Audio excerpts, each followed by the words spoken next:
2004ஆம் ஆண்டு சுனாமியில் தமிழகம் மிக கடுமையாக பாதிக்கப்பட்டது. 2004இல் சுனாமியில் தமிழகத்தில் மட்டும் 6065 பேர் இறந்தார்கள். 88 கிராமங்கள் நிலைகுலைந்து அழிந்து போனது.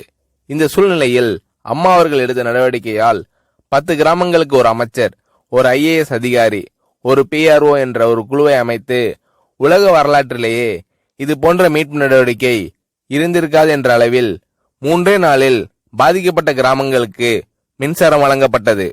குடிநீர் வசதி செய்து தரப்பட்டது. இந்த மின்னல் வேக நடவடிக்கையால் அப்போதிருந்த இந்திய ஜனாதிபதி அப்துல் கலாம் மற்றும் அமெரிக்காவின் முன்னாள் அதிபர் கிளின்டன் ஆகியோரின் பாராட்டுகளை அம்மாவின் அரசு பெற்றது. அழுத கண்களை துடைக்கும் கரம் கொண்டவர் அம்மா அவர்கள். ஆண்டவன் யாரோ ஒரு நபர் மூலமாக வருவார். தமிழ்நாட்டிற்கு கிடைத்த தெய்வம் அம்மா அவர்கள். சுனாமியில் பாதிக்கப்பட்டவர்களில் 40 பேருக்கு 2 குழந்தைகளும் சுனாமியில் இறந்து விடுகிறது.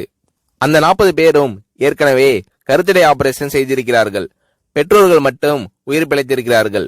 உயிர் பிழைத்தவர்களுக்கு இனி குழந்தை கிடையாது என்ற நிலையில் அவர்களுக்கு கருணைவு ஆபரேஷன் செய்து அவர்களில் பல பேருக்கு குழந்தை பிறந்து அந்த குழந்தைகள் இன்று பள்ளிக்கு சென்று கொண்டிருக்கிறார்கள்.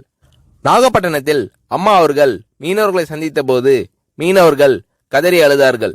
அவர்களிடம் அம்மா அவர்கள், நான் இருக்கிறேன், நீங்கள் கவலைப்படாதீர்கள், இழந்து போன உயிரை தவிர மீதி அனைத்தையும் நான் உங்களுக்கு தருவேன் என்று அவர்களுக்கு தேவையான அனைத்து உதவிகளையும் செய்து தந்தார் அம்மா அவர்கள்.